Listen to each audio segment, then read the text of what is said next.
No momento livre. Exato, não é qualquer deputado. Ele é o líder do PL na Câmara, o Sóstenes, indo, assim, acolher, abraçar, indo, né, aceitar e provavelmente torcer ali, foi abençoar o Jorge Messias na sua nomeação. E por que você falou de nomeação? Porque, cara, sabatina é pra inglês ver. Todo mundo sabe que o resultado já tá pré-determinado e que vai haver um mini teatrinho que vão fingir alguma oposição. E aqui começa a nossa discussão de hoje. Está sendo montada toda uma historinha de que nós precisamos no Brasil eleger senadores muito patrióticos, bolsonaristas, para enfrentar os desmandos do STF. Entretanto, o que a gente acaba esquecendo é que já existe uma bancada de senadores de direita no Senado. E ela é bastante relevante, bastante numerosa e supostamente bastante barulhenta. Então, em tese, as ações dela, tá? Elas já deveriam antecipar boa parte daquilo que a gente pode ver com seus colegas bolsonaristas que vão entrar a partir de 2026, certo? E o que a gente tá tendo de antecipação? A mesma covardia de sempre. Ou seja, o Lula pode mandar quem ele quiser, que o Senado vai acatar. Vai dar uma chorada daqui, dali, mas essa é a realidade. Essa é a realidade. Então, o que eu percebo, assim, de maneira clara, é que estão te entregando um novo teatro. Um teatro em que várias figuras vão lá. Ah, esse STF, tô muito bravo. Eu sou antissistema, hein, ó. Briguei com o STF. Mas o padrão é o mesmo. Porque que diabos os senadores atuais, que estão compactando com essa besteira, não estão, na prática, apenas fazendo aquilo que os novos senadores vão fazer? Por que diabos o Carlos Bolsonaro vai ser diferente do seu irmão Flávio? No fundo, o Senado brasileiro é composto de homens fracos, que em grande medida estão lá para fazer negócio ou cuidar das suas carreiras, e que não vão querer se indispor com o STF. E que se o STF permanecer, e como todo mundo tem um rabo solto aqui e ali, vai ser pego. Tum. Riz, eu vou ter que responder alguns superchats. O Budokaishi, já... tá aí, ó. Pega o Budokaishi rapidinho. Budokaishi, cadê? Ele mandou R$20 e falou: Renan, vale qualquer conteúdo no Valete Plus? Hoje eu produzo vídeos de análise de mercado e de games aqui no YouTube. Óbvio. Não. Você pode produzir o que você quiser. A não ser que você produziu conteúdos com pornografia, com coisas que, de acordo com o nosso marco da internet, eles não vale a pena, nós vamos derrubar, tá? E ali tem curadoria nossa, então nós vamos estar sempre de olho. O Rezek Henrique disse: estudei e me formei nos Estados Unidos através de bolsas de estudo.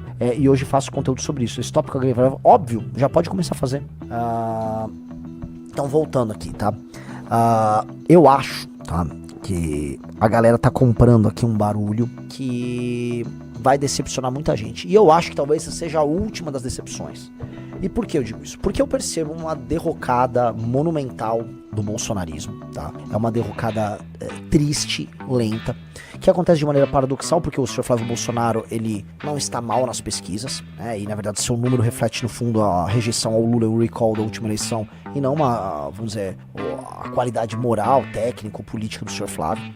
E ele tem a base completamente carcomida, tá? O que ele tá sofrendo na mão dos novinhos do Valdemar, que vem a ser o grupo do Nicolas, que é um grupo de jovens, homens jovens, na maior parte gays enrustidos, traiçoeiros, tá? Inclusive, né, né? Boa parte deles ex-MBL, né? O que diz muito sobre isso tudo. Então, esses caras, eles vão fazer o que eles sabem fazer de melhor com o Bolsonaro. Eles estão traindo o Bolsonaro todo dia traindo. Com a Michelle também, né, querendo o quinhão dela, então tá muito difícil sustentar o que a gente tá comentando aqui. Tá muito difícil sustentar o grupo político do bolsonarismo. Tá muito difícil imaginar que quando esses caras forem eleitos senadores, eles não vão se dispersar nos seus projetos pessoais. A pergunta é: se vier a necessidade, senhor Rafael Almeida Rizzo, de uma briga frontal contra o STF, em nome do Bolsonaro, esses senadores em grande parte eleitos já nessa turma de traiçoeiros, eles vão assumir uma bronca ou eles vão cuidar da própria carreira? Cuidar da carreira, lógico. É óbvio! É óbvio! Então estão vendendo pra galera, não, foco no Senado pra quê? Pro Carlos Bolsonaro fazer alguma coisa? Pelo amor de Deus, amigos, pelo amor de Santo Cristo. Estão engambelando vocês. Vocês não a nossa galera, né? Mas basicamente os bolsonaristas, né? Fãs da família. E a família tá tendo que lidar com esse paradoxo em que eles têm a eleição, eles têm como se fosse um mando de campo no bolsonarismo por conta da eleição. Mas a base tá toda carcomida. E aí eu aviso pra vocês, o partido nosso tem 5, 6 meses. Tentaram já fazer isso com a gente da maneira mais sólida possível recentemente. Só que aqui não é bolsonarismo. Aqui a casa cai. Não haverá espaço pra isso por aqui. Nunca. É um espaço de gente séria, de gente honesta, não de maluco, não de gente traiçoeira. Ponto. Eu acabei de fazer uma promoção sensacional, só entrou um Valet Plus. Galera, hoje começou a timeline, pô. Outro elemento que eu gostaria de trazer pra vocês também sobre isso, tá? O que significa a chegada do Jorge Messias no STF? Porque ele vai entrar. O Jorge Messias no STF significa que o PT, ele fará uma ampla maioria para tocar o tão sonhado plano de Zé Dirceu. E aí entra uma coisa que Rafael Almeida Rios deve ter reparado. Zé Dirceu tá cada vez mais no debate público. Eu não posso separar José Dirceu do que tá acontecendo agora. Messias é um homem de confiança do petismo, já de muito tempo. Ele era o cara lá que ia levar a nomeação do Lula como, acho que era secretário da Casa, ministro da Casa Civil, isso, né? Isso. No governo Dilma lá em 16, como forma de blindar o Lula de um eventual pedido de prisão, que ele tava imaginando que poderia ser preso ainda em 16. Então a Dilma tava mandando o Messias pra fazer isso, como uma medida, vamos ser aqui, de blindagem dele, usando um cargo em ministério pra blindar o cara de uma eventual prisão, né? Então, ou seja, uma medida criminosa que a Dilma tomou e que o Lula tava tomando e que o Messias participou, né? A Dilma tomou impeachment, foi depois virar presidente de banco dos BRICS, o Lula foi preso, hoje é presidente da República, e o Messias era um mensageiro dos dois, vai virar ministro do STF. Esse é o nível de infiltração do PT. E a virada do jogo termina de que maneira? O Dirceu, que estava preso nesse processo como um todo, é o estratego, ele desenha essa estratégia toda, ele avisa publicamente, olha, precisamos utilizar, tá, o STF para ir para cima das emendas que fazem com que o Congresso hoje esteja rebelde, para que o governo mude sua correlação de forças, o Poder Executivo altere a correlação de forças e a gente possa governar de verdade, porque o governo atual, ele já avisava no começo do mandato do Lula, esse mandato, o governo vai ser um governo difícil, em que a correlação de forças está muito alterada. Palavras de José Dirceu. O Dirceu, enquanto Messias vai para a STF, ele concorre para a Câmara dos Deputados. E alguém tem uma dúvida que o Dirceu vai ganhar? O Dirceu vai ser aquele voto legacy, né, do PT, né? Você vai comprar... É igual, sabe, vamos supor, o Riso, sabe quando o Kaká voltou pro São Paulo, quando o Hernanes voltou pro São Paulo? É aquele jogador legacy do time que a galera vai querer só por causa do legado dele. Quando o Raí voltou pro São Paulo, lógico. Também tem outros times, isso aí, a gente pode citar em vários que, né, o craque do passado retorna pra encerrar a carreira. Então Rogério Ceni técnico. Exato. Então o Dirceu é o legacy do PT, né? Se o Lula é o Pelé, o Dirceu é como se fosse o Garrincha, tá ali no coração de um petista, um eleitor de um petista. Pra mim, o Lula e o Dirceu estão juntos. Eu imagino que assim, o coração do petista, os dois são os dois heróis ali. E o Dirceu ganha, e eu acho que o Dirceu estaria no Congresso Nacional ajudando a articular essa ação que viria do STF. Qual é a ação? Eles querem desmontar o orçamento secreto, e isso é uma coisa, vamos ser sinceros, boa pro Brasil. Flávio Dino é o cara que tá fazendo isso. E aí, com base nisso, ele vai quebrando as pernas do Centrão, e aí o Centrão passa a depender do governo federal. Aí o governo federal hoje que tá fraco, numa eventual reeleição do Lula na cabeça deles, passa a ficar forte porque o Congresso fica na mão deles, e quem passa também tá na mão deles junto? O STF. Aí eles juntam os cinturões, e aí o PT passa a ter um governo muito poderoso do ponto de vista institucional. Não será um governo poderoso do ponto de vista da popularidade, mas seria um governo institucionalmente muito poderoso, capaz de fazer o que quiser. Esse é o desenho que o PT pretende colocar na mesa. Esse é o plano.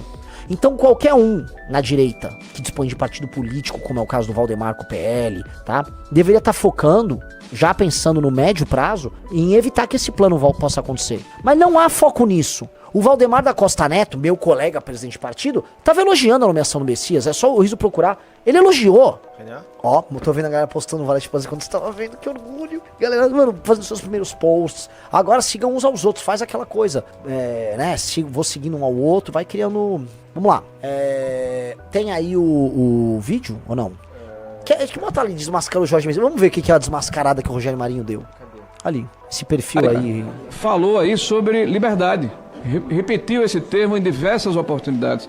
Mas Vossa Excelência começa a sua vida na AGU, o primeiro ato, em 1º de janeiro de 2023, né, criando o Ministério da Verdade. Criando uma instituição, um arranjo interno que se presta a fazer, literalmente, a censura de opositores do governo. E digo isso, né, que está... as redes sociais, né, a detratores do governo, aqueles que utilizam a crítica legítima para fiscalizar o governo de ocasião. Vossa Excelência, na sua tese, fala de golpe, de ultraliberalismo. Eu queria entender o que é ultraliberalismo.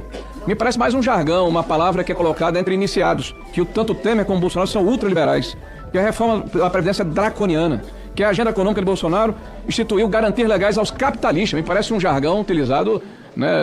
Que era do Muro de Berlim, na década de 80. Nossa, que chato, cara. Então, Você também, Rogério Marinho, tá com o argumento do Muro de Berlim, só que do outro lado, cara.